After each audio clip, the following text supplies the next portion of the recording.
Let's get ready to rumble. Yes, we're back to episode 140 of the Hibs Ramble. I'm your host as always, Liam, and I'm joined by the beautiful Mr. Shaun Corrigan this afternoon. How are we, my friend? It depends if you're asking me how I am based on how Hibs are doing and how I'm feeling towards Hibs, or just how I'm doing in general. I'm just wanting to know how you're doing in general. I'm great, mate. Because that's probably a more positive answer. I'm definitely great. Positively. Definitely not as you mean to go on. What have you been up to? Just got a list of jobs that I need to get done and just making my way through them. You know how it is. There's always something to be done. Nice one. You? Yes, I do know that. Yeah, not bad. Just cracking on. Keep on keeping on. Holiday next week. Here we go. So I'll be away for the derby. Thank fuck. Buzzing for that. I don't really want to talk about Hibs the last couple of games, but we're going to have to, I suppose, Shaun. Yeah, we're definitely going to have to. I did ask if we could get away with not doing it, but I don't know what other topics we could actually comfortably talk about. Let's brainstorm this. What could we actually talk about? There's lots of things. We had a lovely conversation about spoons early on, didn't we? Yeah, that's right. Aye. There's lots of things that I think we could talk about, but things that are probably not suitable for our audience and are maybe more political, which we'll not get into. We don't really want to get cancelled, do we? Nope. Exactly. I suppose we're probably safest talking about Hibs. Aye, we probably are. What do you think? Regardless of how well or little we know. Well, without further ado. Well, we just touch on the Rangers game first off before we talk about last night. Aye, it was a disgrace and it was a shambolic performance, but you could clip that and it probably could have been used for last night's performance at times as well. And that was episode 140 of the Hibs Ramble. We'll see you next week. Rangers on Saturday, I felt like it was a massive opportunity missed, to be honest, Shaun. We go there with all the unrest and kind of unease around Ibrox, Russell Martin, and all that comes with it. And I feel like if we'd have taken an ounce of what Hearts did to Rangers at Ibrox and taken the game to them and went after them from minute one, instead of trying to let them play and then hit them on the counter, I think we would have had a lot more joy. I'm not saying that we would have won the game, but I think that the performance levels would have been a little bit higher, a little bit better. But as it stands, we just never really got into it. Couldn't really get into a rhythm. Rangers hit us quickly with 2 quick goals, and after that, there was no really any way that we looked even like getting back into it. I think it's clear that there is something in the water up at Loch Lomond, and whatever is in there works. So if I don't see a bus leaving Ormiston and heading for Loch Lomond, I'll be gutted. I watched the Hearts game against Rangers, and it looked. Hearts gave in a level of performance that you would have expected Rangers to give.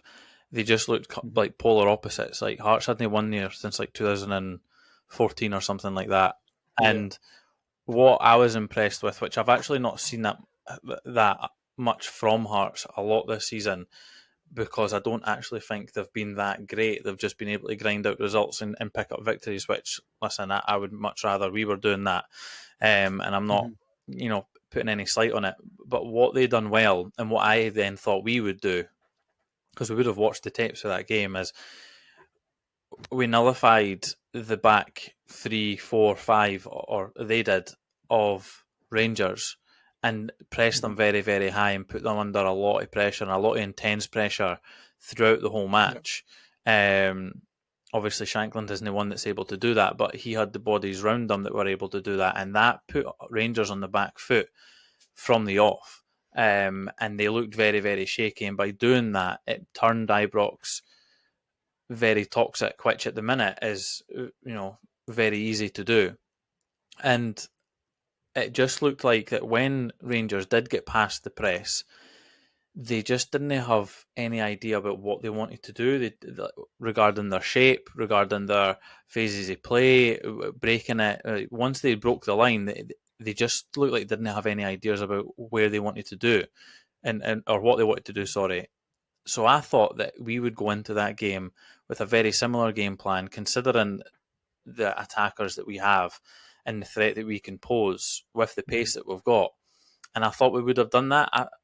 Listen, I think the disallowed goal, as harsh as it is, I can understand it, unfortunately, with today's... I think it is a disallowed goal. With today's ruling. And I think that changes the match completely, because if that stands, Ibrox then becomes toxic, and it's a different game altogether.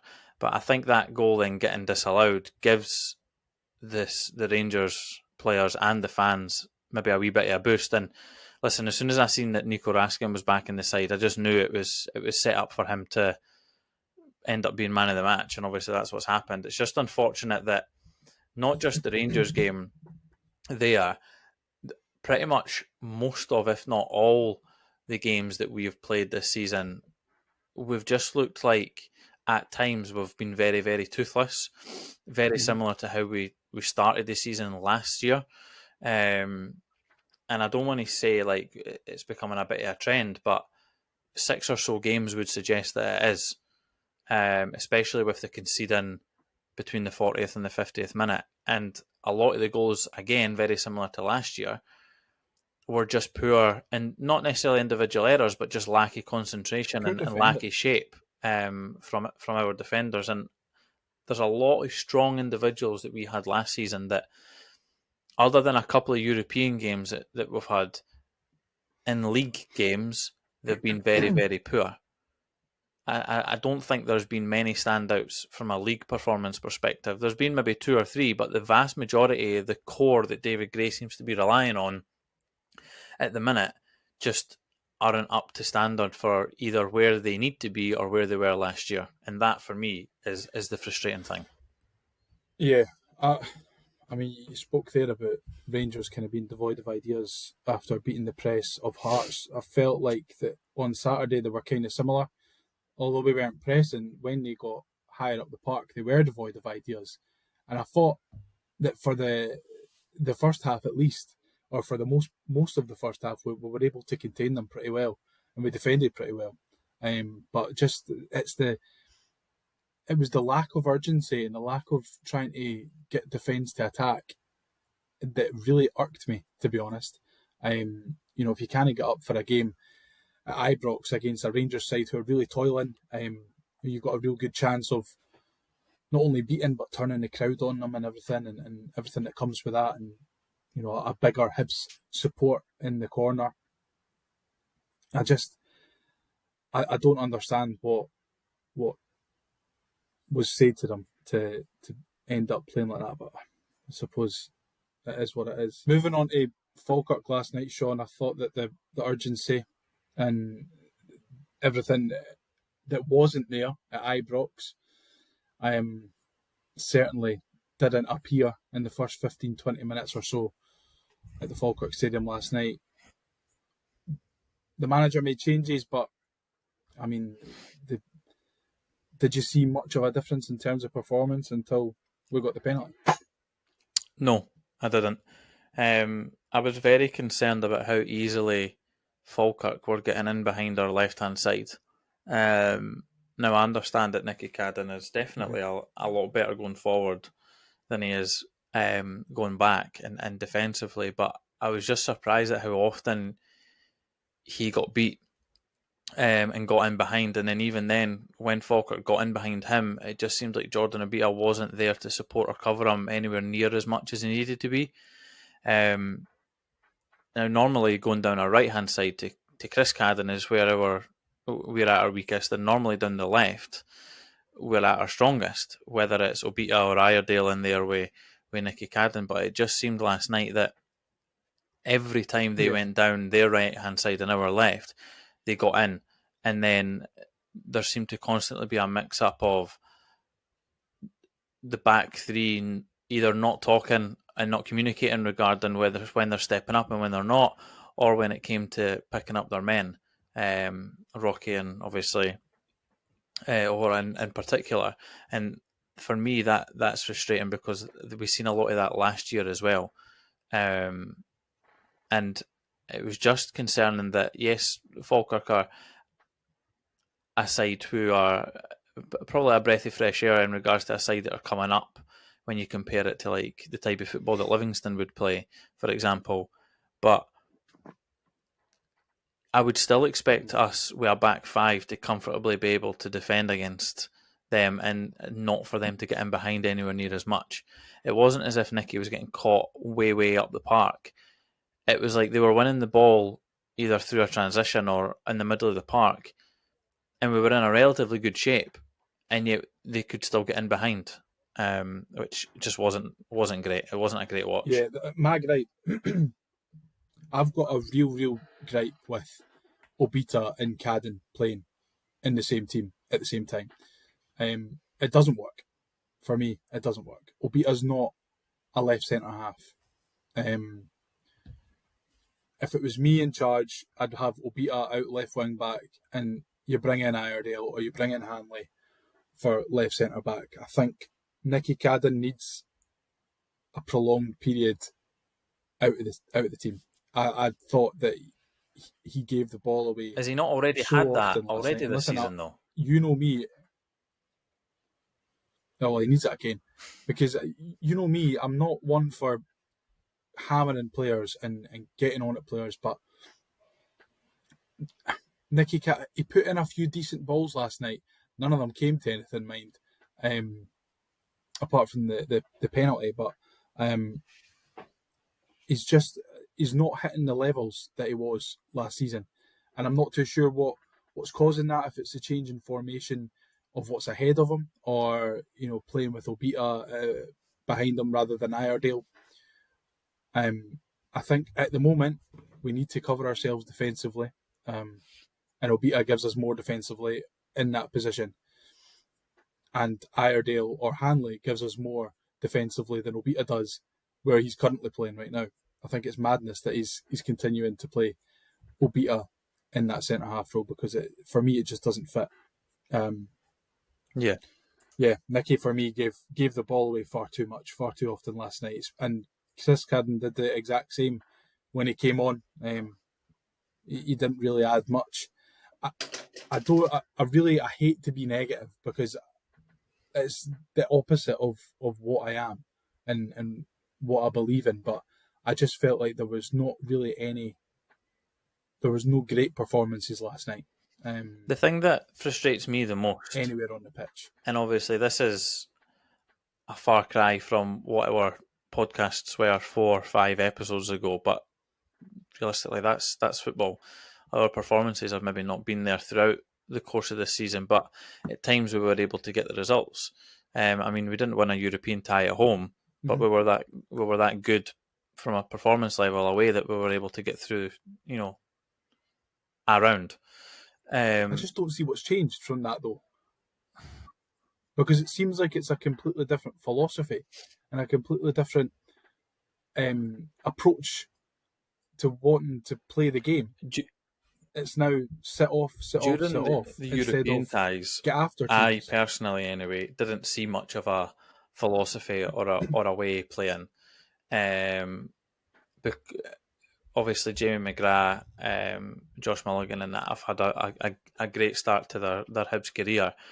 I'm not buying this moving him out to be a right wing back. I would rather those two were in the middle of the park with Chaiwa, to be honest, and having that midfield 3 rotation within that. I think that's probably the best 3 that we have, regardless of how good a start to the season that Dylan Levitt has had. I just feel like that would give us more legs and more creativity in the middle of the park, which at times it's felt like that we've kind of lacked, albeit they've all played in there in and around the same time as well. Listen, Martin Boyle's had a very good start to the season in regards to some of his European performances, becoming our all-time European top goal scorer in that as well. But even he's looked off it, and Bowie's just not looked the greatest either. And I guess that will come with the performances that we've had in regards to dropping points at home.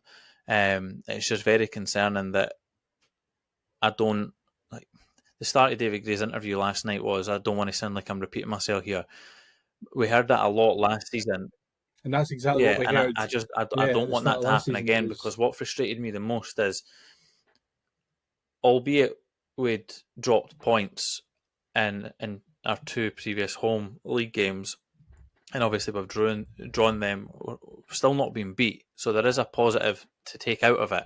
Mhm. However, the way that we've went about these games feels like a defeat at times. And although there's still, or there was prior to the Rangers game, because of the place that Rangers were in, there was such a feel-good factor about the fan base and the club, and even just little things like the hoop strip coming out. There was such a big feel and a big good feel around the club at the minute, where the weekend's game against Rangers would have been a good platform to to kick on a wee bit more after the disappointing European fixtures and how that's played out. And I think, I don't want to say that there's been a European hangover, because we're weeks down the line now. But if we had managed to get a result at the weekend against Rangers, it wouldn't have been unsurprising for us to then go and win at Falkirk, because they would have still been on that high. The fans would have had Hampden to look forward to, and we'd be going into these upcoming fixtures, which, by the way, I don't think we'll do very great in at all, with a lot more confidence as a club and a fan base. Whereas now we find ourselves out the cup, which for about the 4th year in a row I've said that we're going to win. So thanks, David Gray, for that. And we're coming away for a game away to Falkirk where we're 2-0 up, and we've chucked it. And then we're going into the toughest couple of fixtures that we're going to have. Mm-hmm. I mean, you look at it last night, Shaun, and obviously Falkirk's not an easy place to go. John McGlynn's got them playing a brand of football that's making them competitive in this division. I think they'll be fine come the end of the season. It's not easy. Under the lights, there's a bit of needle between us and Falkirk. Their end was sold out. We only had a slither of fans in the away end. But to throw away 2 goals, it's despite the performance in the first 15 odd minutes before the penalty, I thought first half we were okay. We created, I wouldn't say we created a lot of chances. We had a lot of pressure on Falkirk, and it felt like something's coming. Get the penalty, and then get the second goal fairly quick after that. And you're thinking, oh, we could bring it home here. We'll be all right. And then it's as if they just switch off. And again, it's the 10 minutes or the 10 minutes before and after half time, and we're conceding goals at vital times. The players are going in, disheartened. Falkirk have got the wind at their backs, and then they obviously come out and get the equaliser. And we've got no ideas. We've got no plan B. We've got our £1 million signing on the bench who comes on and doesn't really do anything. Kieran Bowie, Scotland's number 9, is devoid of confidence at the moment. Martin Boyle is not firing on all cylinders like he was at the start of the season. I don't want to say that we're in trouble, but I feel like if it doesn't start to click soon, then we might see ourselves slipping away from. And it also depends on how well Hearts keep going, and Rangers will probably kick on now as well. So if we don't start winning games, then I feel like it's going to be even more difficult for us to get back to where we're wanting to be, which is obviously and unfortunately, and it shouldn't, but unfortunately, how they're doing on the other side of the city plays into how we're feeling as a fan base, and vice versa. When we're doing brilliant and they're doing shite, there's more pressure on them as a club and their players and their manager, and it's the same with us. Like, the frustrating thing is, we were 2-0 up, and it should be home and hosed. And I think if we get in at half time, and it's 2-0. I don't think we draw the game last night. But John McGlynn came out and mentioned that he was like, he could sense and the players could sense the nervousness. That there's been 3 games in a row now that we've conceded goals before half time. We conceded both our goals against Rangers just before half time. We conceded 2 goals, Dundee United either side of half time. And then we've obviously got the one before last night. I don't think it's a case of like maybe lack of concentration. I actually think it's the opposite. I think the players are over analysing and they're too concentrated to the point where they're starting to hash at things that they maybe shouldn't be hashing at, and they're making decisions that they wouldn't normally make when it's maybe the beginning of the game or the middle of the second half. And I think at the minute that is what's coming into play, and I think it's a huge mentality aspect of it. And listen, when Falkirk got that first one back, whether the Hibs players would admit it or not, that would have then been playing on their mind at half time. Fucking hell, yeah, again, we've conceded just before half time. That's so demoralising as a player. And once you get into getting close to half time, it's not just a case of, it's one thing to sit here and say, let's keep it tight. But then you start hashing at things, and then you start swiping for balls that you probably shouldn't have swiped for. And then you start maybe concentrating too much shit. We can't concede here, and then you lose track of your man because you're not concentrating on the job at hand. You're just overcomplicating what is needed to be done, which was to see it out to half time. And unfortunately, we weren't able to do that. But like we go into a game at the weekend against Celtic away, which we're obviously famous for winning there every time we go. So that'll obviously not be a problem. And then we're going to, obviously, Tynecastle the week after, where we've got a unbelievable record at Tynecastle, don't we? So that'll be fine, no problem, 6 points there. And then we then have Livy at home, which will then be tough. And then we've got Aberdeen away. And then next thing you know, we've got Rangers, Motherwell and St Mirren are all away before we end up playing Celtic again before the end of November. So we've got a lot of fixtures between now and the end of November. And I'm sure there's an international break somewhere in there as well. I think that's maybe where the Motherwell one is, I can't remember. So we have a lot of games in a short period of time, and they're all tough games where you could probably argue the league games that we've had so far, we should have been doing a lot better and we should be in a more comfortable position, which is mental to have this conversation considering where we're sitting in the league. And obviously we've not been beaten in the league yet, and I don't want to say that we're overreacting, but I think with our experience of what we saw last year, and how quickly it can turn, even last year there was points in games where you thought we've actually been really good today, and we just couldn't get the result, and that kind of plugged on. But I've not really seen the top levels of performance, to be honest with you. For a 15-20 minute period last night in the first half, we were quite good. I didn't really have us as being great at Ibrox. I think we need a win. We need something to kickstart our season.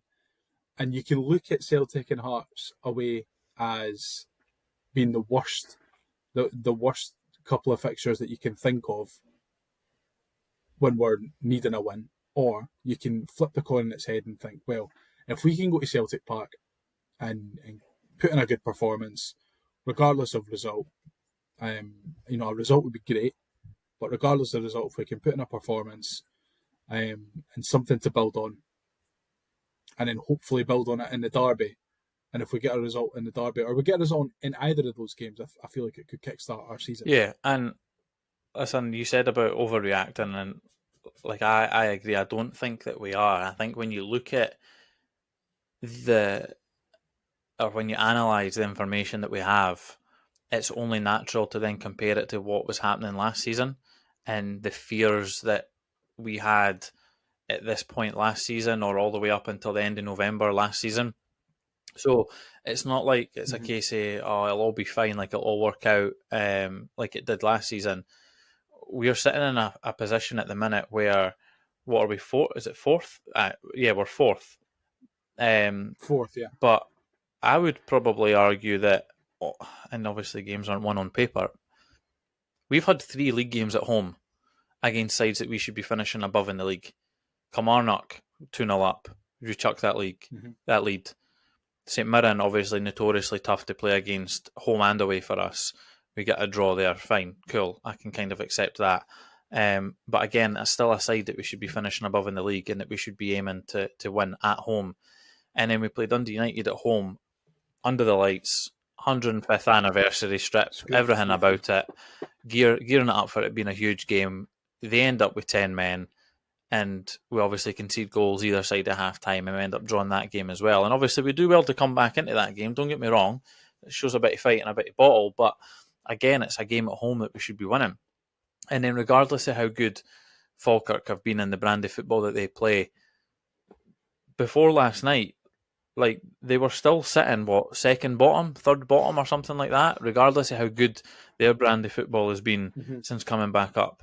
And the issue that I have with that is, regardless of whether it's home or away, we should still be winning against Falkirk. Well, you look at the 5 games when the fixtures were announced at the start of the season, the first 5, and I think more or less every Hibs fan thought you should probably be looking at. Correct, and that's not us being out of the first 5 games. And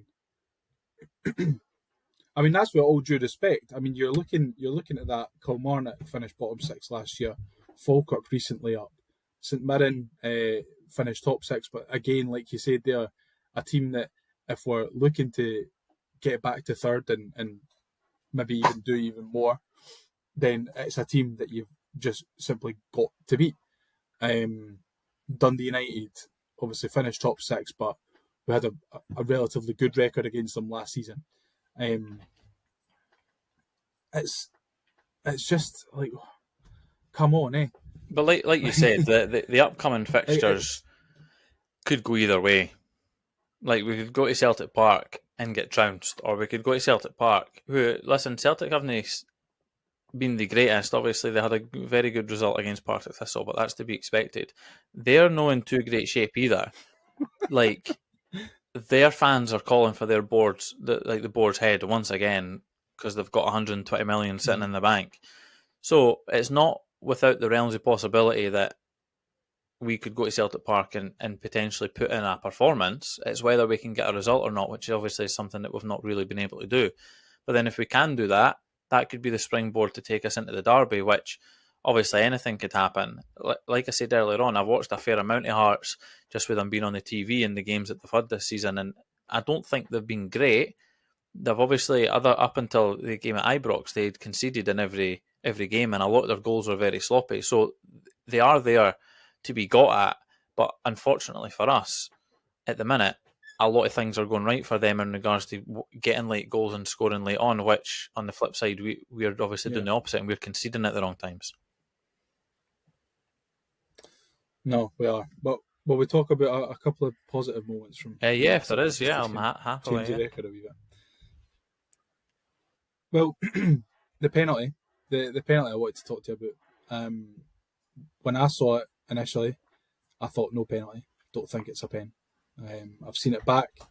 Still, don't think it's a penalty. But isn't it poetic that Matthew McDermott, the man who didn't give a penalty at when we played at home at St Mirren, for more or less the same thing, was on VAR last night and gave it?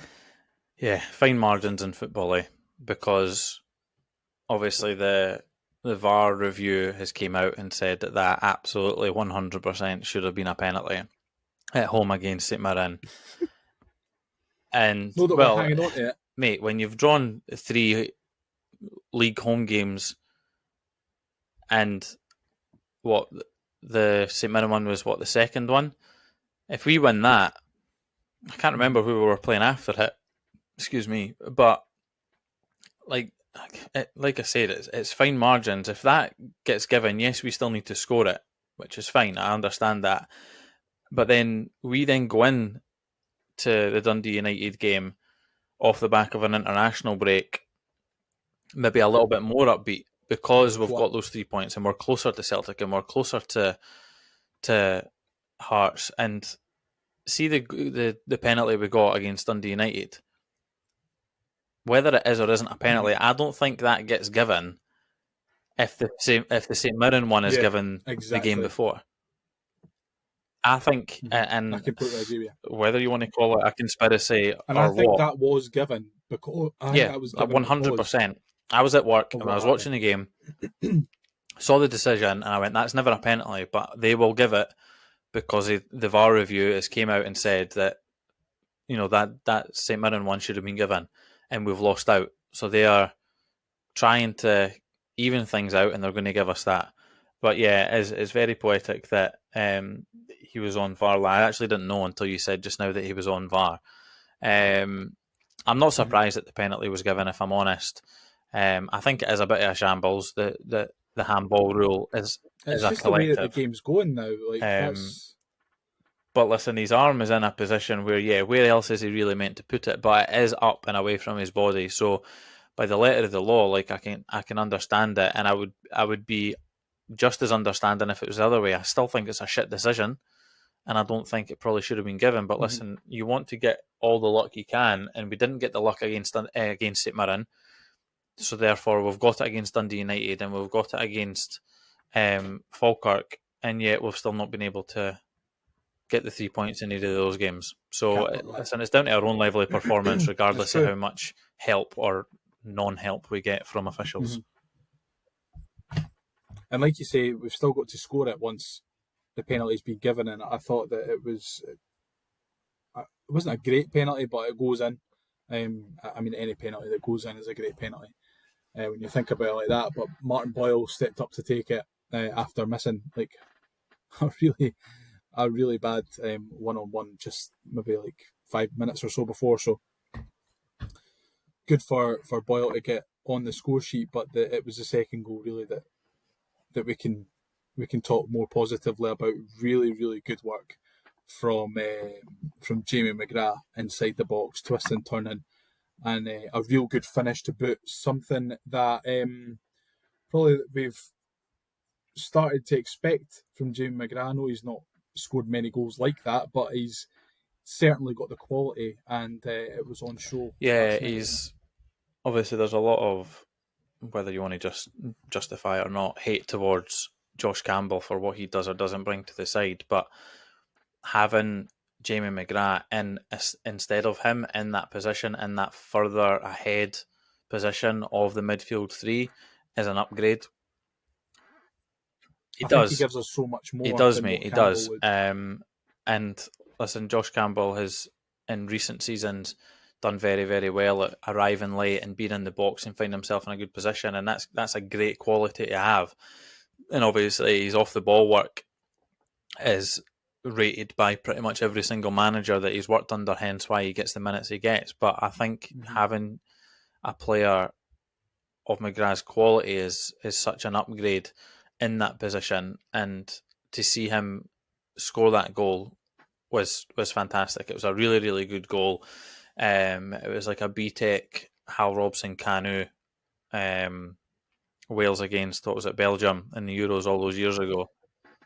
It wasn't giving me that. It was giving me more Jamie McLaren. Aye, that's a good shout. Aye, well, nothing will ever beat anything Jamie McLaren related if you're speaking to me, but no, you're right. It was a very, very well taken goal, but it's all fine and well if you then go on. Aye, do you know what I mean? Like you've still got to then see it out to half time, and then you've then got to, go and win the game. Do you know what's funny? I actually, before we came on this podcast, after your comment in the chat last night, I thought it was going to be you doing most of the talking and ranting.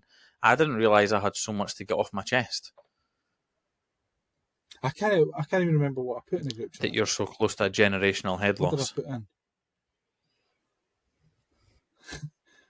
I'm inches away from generational head loss now with Hibs. Which, for a happy clapper, it was fantastic to see. I didn't realise I had so much to get off my chest. So it's been great. I feel fantastic. Yeah, no, fair enough. Just a couple of more points before we move on to listener questions and wrap up. Were you watching on Premier or were you watching on Hibs TV? Premier, mate. Premier. So you heard Michael Stewart. I'm Mikey Stewart, big Hibs fan, isn't he? I'm sick. I'm sick of him. I'm absolutely sick and tired of him. At 2-0, he's going, oh, Hibs are great, this, that, and the next one. Da, da, da, da. And then as soon as Falkirk scored, he's like, yeah, Hibs not really that good. Da, da, da. Like, fucking pick a side. Well, he couldn't. Honestly. That's why he played for both the Edinburgh sides. Mate, he's the worst guy ever. He's just the worst. I actually like listening to him because he just starts arguments and it just makes for more entertaining viewing or listening. Another thing that annoys me about him is that he doesn't talk properly when on the telly and on the radio. Like he uses, and I mean, I can't really speak because you can't talk at all. He's on BBC Radio and on the telly, and he's using words like canny and dinny and couldn't. And so I'm like, come on, just talk properly, man. Like talk Queen's English, King's English. Boo. No doubt that'll get clipped and we'll be tell that we're Rangers fans. Also, just a quick touch on Ibrox again, where we're all singing "Simply the Best" when the teams walked out, and it felt great. It felt absolutely great. Craig was buzzing. I assume. I saw the videos of the Celtic fans doing it, and I didn't really get. Like, is there a reference behind it, or are they just taking the piss? I don't know. I feel like it's maybe been started by the Hibs Ramble. Well, it's similar to me at Tynecastle, and we were singing HEA, RTS. But then we have a different version. Like, kind of, we change the words. I don't know, but everyone started singing it, and there was multiple toes tapping in the away end. 2,500 for sure. How many toes is that? 20,000 toes. 25,000 toes tapping away. Oh man, I've lost where I was meant to be. Chewa, I thought, grew into the game a lot last night. Still very raw for me. It's Shaun. Unfortunate because good player. Yeah. He's a good player. He's got good talent. He's got a really good engine. I feel like sometimes he maybe lets the aggression get the better of him at times. I mean, he didn't have to make that challenge on Scott Bain in the second half and get himself booked. I think if he doesn't get booked and he's able to kind of buzz around and be that sort of nuisance that he was for longer. But yeah, I feel like he grew into the game a lot. I didn't think he was great first half, but as the game progressed, I thought he certainly got better and more comfortable. Yeah, it's unfortunate for him that he's now in the Kanai Omegwa category for me in regards to love him to bits and will do no wrong ever. So, yeah, that's all I have to say on Difficult to talk to you about him then and get an because it'll just be a loving, to be fair. Apart from hey, I love this guy. Kieran Bowie.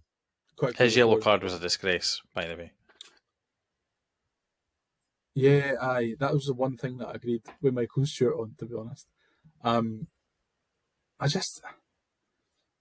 wonder what's going wrong with him at the moment. Do you think we're just relying too heavily on him, that the fact that we failed to bring in not a replacement, but like a like-for-like sort of player in the final few days of the window to maybe give him a rest at times? Do you think we're maybe just now relying on him too heavily and the weight of expectation is maybe playing on his mind? I don't know about playing on his mind, but when you put in a level of performance which is other than Tony Stokes level, the greatest individual performance I've seen in a Hib shirt at Easter Road in that European tie, there's a heightened level of expectation from everyone else. Do you know what I mean? Um, Mm-hmm. and I think that's where it comes from more than anything else. And it's a shame because he is a very, very good player. But I don't think it's heightened expectation for him. I think it's a mixture of us expecting more and maybe the players relying on him to do a wee bit of magic. Mm-hmm. Which, I mean, he's capable of it for sure, but yeah, I think we maybe need to stop relying solely on Kieran Bibby to get us goals. But will we answer some listener questions? Now it's time to answer the Hibs Ramble listener questions. Okay, first off, we actually don't have John asking what's for dinner on last night's questions post, but I will ask you anyway, Shaun, what is for your dinner tonight? Buttersquash, mac and cheese. Oh, that sounds well good. It will be. It absolutely will be. I think I am having pasta bake tonight. Nice. I do like a pasta bake. Fraser Wilson says, this season is a carbon copy of last season. We can't afford to wait till November, December for it to suddenly click and we get going. There either needs to be big performances this week and next, then backed up. There either needs to be big performances this week and then next week to back them up, or Gray's time is seriously up. What's your thoughts on that? Well, we can, based on last year, wait until November because it got us third. So, But you said earlier on that it's not always going to carry on like that. No, it's not. It's not. He is right though. In the essence of what he's saying, like we need to sort it out now, and thankfully at the minute, other than obviously Celtic and Hearts, a lot of other teams are being a bit wishy-washy with their performances, and the longer Aberdeen continue to not score a goal, the better it will look for us. Mm-hmm. Next up, Nige says, let's not excuse that performance. We're going backwards. Last season's issues all over again. Can't defend, can't see out a win. First half created good chances, but second half we barely registered a shot on goal. Too many unforced errors. Bang average yet again. Very frustrating. I think he's got a real good point in terms of the unforced errors comment. You know, that I really got quite annoyed last night watching the passes go wayward and just look like losing the ball so cheaply in Falkirk's defensive third and in the middle of the park. It really, really irked me. And yeah, the sooner that we cut that out, the better, Shaun. Yeah. Although, and this is going to sound quite weird to say, but last season when we were on that run, we weren't blowing teams away and our performances weren't that great. We were just able to nick the odd goal here or there and see it out. So it's not as if our performances have got a lot worse. It's just we've allowed, whether it's a lack of concentration or a little bit of, think teams have sussed us out. Not picking up your man. They probably have, mate. They probably have. Because I didn't feel like last season that our performances were great at any point throughout the whole season. Mm-hmm. There wasn't a lot of performances where I was like, "Fuck it, we were brilliant today." Obviously, there was 4 or 5 games where we managed to do that in spells, but by then we'd managed to obviously get the win. So, for sure. Listen, I don't really care about the level of performance if we're winning, but at the minute we're not. And we're chucking away leads and we're conceding silly goals. So until we cut that out, I don't think anyone's going to be too pleased with how we're playing, to be honest. And even when we start winning, I don't think people will care about how we win. It's just getting the result. Yeah. Just to piggyback off of that, Shaun, there's been quite a bit of chat in terms of us thinking that we're better than we actually are. Do you think that is the case? Do you think we've overestimated ourselves? As in the fan base, or The fan base, I mean, I suppose everyone really, the fan base, the players, the media, do you think that we've overestimated our actual ability level and now we're expecting too much from players who probably might not be able to it produce is that? funny you say that, because it is funny you say that, because whether it's fortunately or unfortunately, I'm in a chat with a few teddy bears now, which I wasn't at the beginning of the year, but I find myself in one now. And a couple of them, every time we get beat or every time we drop points, or at the weekend there against Rangers, they were making reference to Hibs fans as a whole, referring, or this perception of Hibs being the best Hibs team ever, or the best team in the league, or whatever. Now, personally, I've not seen a lot of that chat at all under David Gray's tenure, so I don't really know where that is being fed from. But you've probably got a point where it's going to come to a point where we could take a doing, and it could be a reality check for us, either as a club or the players. Because listen, I don't think the squad is a bad squad at all. I actually think our squad is in a very, very good position. If you look at the players individually, I think we have a lot of great talent in there. And at times this season, we've shown that we can go to tough places and get a great result and perform well as a team. So I think at the minute, it's a mixture of David Gray trying to work out who and what he has at his disposal, and also the players trying to figure out what this new look Hibs side looks like. But then again, David Gray kind of needs to come up with a plan B or C. Yeah. Because his changes at times have maybe been a bit to be desired. Yeah, no, I agree. And I think, last night, you look at the bench though, and, apart from Cleege, who's going to be able to come on and make real impact? I'm starting to kind of lose my trust in Junior Hoylett being able to come on and change games as well as he used to be able to, which is a shame because I was a massive advocate for Junior Hoylett getting an extra year on his deal.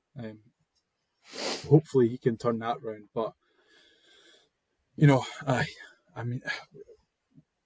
we're just kind of lacking a little bit of a spark, a little bit of creativity, and it's a shame. And until that comes back, I think we probably will struggle a little bit to make those magic moments happen. But Spot says, just on that, sorry, like we've both alluded to David Gray, and I've alluded to a few times throughout this episode about him maybe being a little bit too, what's the word I'm looking for, trusting in his main core of players. Let's not forget, at the beginning of last season, whether it was down to injury or lively performance, Martin Boyle found himself out the team for a long period of time. So David Gray definitely does have it in him to be able to drop, whether it's a friend or one of your best players. Mm-hmm. For me, last night was a great opportunity to maybe do a 3-4-3 and have Cleege in there with him and Bowie, or just drop either of them and play Cleege as well. And I thought that would have been what was going to happen. So, listen, I can't see him starting against Hearts or Celtic, unfortunately, which is again why I thought he would have started last night. I thought he would. I would like to think that I think David Gray needs to have a wee bit of a reality check with those that he trusts most within that squad and think, are they really cutting the mustard for us at the minute? Now, they certainly did last season, and they did at the start of the season in some of the European performances, but that doesn't mean they're going to be able to do it. You've got a squad for a reason. You've got boys like Grant Hanley that could easily come in and step in. He's dropped Iredale because he's been a bit smelly in the last couple of weeks. You said about Nicky Cadden maybe needing time away for the team, and he's already had that, and he's came in and not looked the greatest. So there's probably a few conundrums within that squad that David Gray needs to try and sort. And unfortunately for him, he has to sort that very, very quickly because we have two humongous fixtures against two massive sides. Do you make them all at the one time, though? Because I don't think that we can afford to make all those changes leading into games against Celtic. Depends on the balance of the squad. It depends on the changes he's looking to make. Obviously, it'll be no real surprise that I thought, I'm happy that the keepers came in the last couple of games. Yeah, I think Salinger's looked a half decent goal. I don't think he's done a lot wrong. He's definitely not done anything that's led to errors, in my opinion, and he looks a lot more comfortable with the ball at his feet. And I'm a lot more assured with him with the ball at his feet. So I was happy. I'm happy for that one to continue. Whether it will or not, I don't know. Time will tell. It would be good to see Grant Hanley get a run of games. A league game after the cup game. Correct. I think Grant Hanley maybe needs to come in, whether that's for a Hora or whether Iredale comes back in for a Beta. And I think it's just trying to find the right balance for the right fixture. And I hope that David Gray will be able to do that. But it wouldn't surprise me if Josh Campbell comes in for the Celtic one because he likes him in those types of games. Mm-hmm. I mean, we're moving off the questions a little bit. I'll bring us back in a second, but I'm loath to slate the group too much because you know exactly what they can do and what they can bring you and the level of performance that is there. They don't turn into bad players overnight, and I feel like with the sort of shift in formation and what David Gray's trying to do, either it doesn't suit them as players, they're not completely used to it, or they just don't trust in themselves or believe in themselves enough to really express themselves as much as they were last year in the 3-5-2 more than the 3-4-3.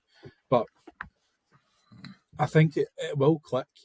David Gray will get his everything will sort of fall into place, whether it's the next couple of games or the next couple of months or something. I feel the most important thing is to stick with him at the moment. Stick with the players, get behind them. I mean, contrary to a lot of what I've said throughout this episode and moaning and stuff, but I mean, like I said to you, and like if you listen to this podcast, you'll know that I'm not in the business of slating Hibs players. It's not what I like to do. Certainly not on the podcast anyway. But no, listen, I think it will click. It will click at some point. But David Gray's got to make sure that he's being proactive instead of reactive in terms of trying to get it to click, trying to get that magic moment to happen, because it will happen. We've seen evidence of that. We just need to make sure that we're doing everything that we can to make sure that it does, and that's the bottom line. Just before we wrap up, a couple more questions. We've got Spot who says 9 goals let in between 40th and 50th minute and 1 win in 9 games is a disgrace. Also, blowing a 2-0 leads, sort it out before fans turn. Saturday could be a seriously long afternoon. I think David Gray's probably got quite a bit of credit in the bank before the fans start to turn. Although you look north to Aberdeen and they were singing Sacked in the Morning to Jimmy Tilleen last night, I believe. Yeah, but that's a bit different circumstances, and Aberdeen have only won 1 league game, or they've won 3 league games in 33 now, 33, 34 league games. They've only won 3. Listen, if Aberdeen didn't win the Scottish Cup, Tilleen would have been sacked and we would have had group stage football. So, yeah. They're seriously struggling at the moment, aren't they? Yeah, long They've may not even continue. scored a goal. They've not scored a league goal. So, I mean, let's listen to this podcast, put ourselves in perspective. It could be worse.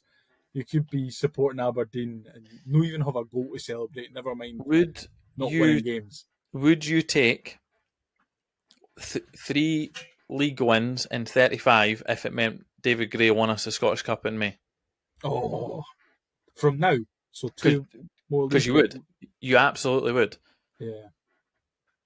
Would you replace Could we draw Aberdeen, the rest of them though, like we've been doing, so that maybe at least we'd still have a in respectable the last 14 months, would you swap positions with Aberdeen? So Hibs start the season on fire. There's talk of Hibs winning the title. We fall off a cliff. We win 3 games in 35, but we beat Celtic in the Scottish Cup final, and David Gray's the manager. Of course, you would take it. Yeah, I mean, I think it's difficult to say no to that. Really, isn't it? There's absolutely no doubt in my mind. Of course, I would take it. But it's the fact of like having just going to the game every week and being like, this is shite. Whereas I'd like to win a couple of games here and there, Shaun. Yeah, especially when you want to win the Scottish Cup on penalties. That's shite. That's rubbish. Come on, you know it.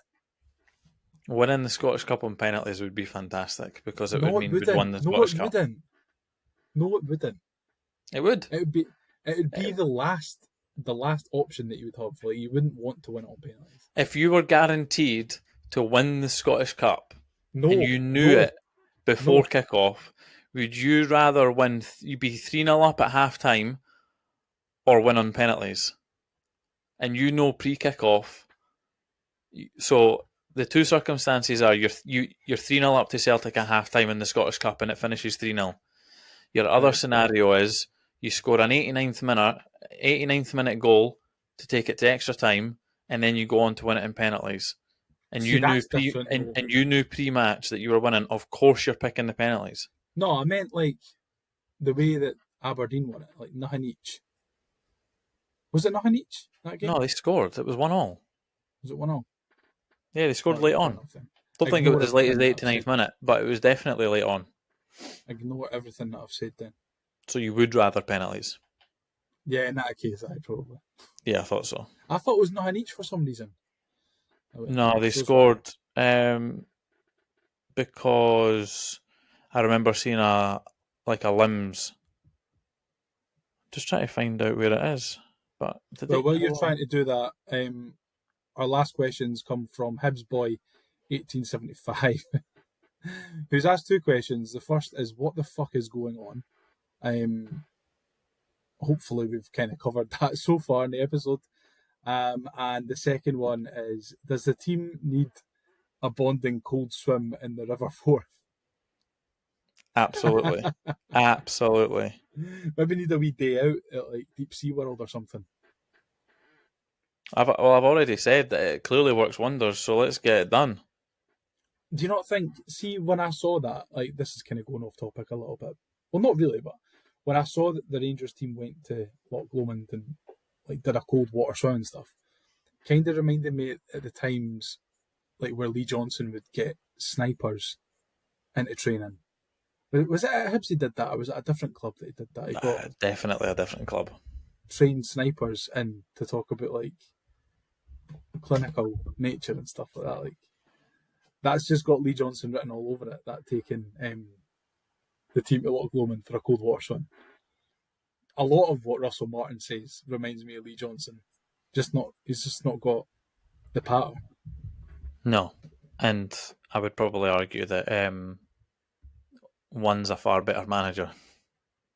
And one's far better looking as well. 83rd minute. Schmeichel own goal. Oh, yeah. I remember now.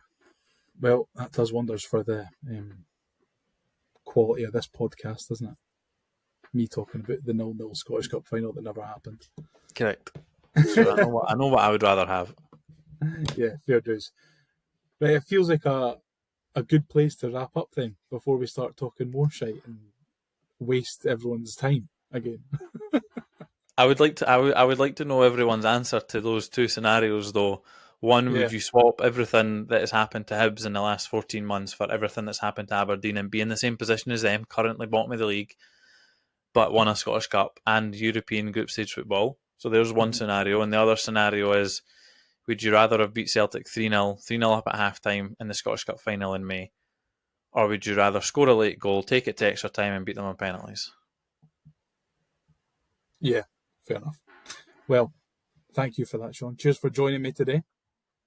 It's not a problem. I appreciate it. If you've got this far, thank you so much for listening. If you've not already, tune into our episode with Dylan McGeoch, which is episode 139. We talked about all things his time at the club, winning the Scottish Cup, then going down south and coming back up to Aberdeen and what not. And then obviously, if you've not heard the one before that, we also had a chat with Ivan Sprill. Me and Craig sat down with Ivan and talked about his time at the club, winning the League Cup, etc., etc. So if you've not already, make sure you go and listen to them. They're really, really good listens.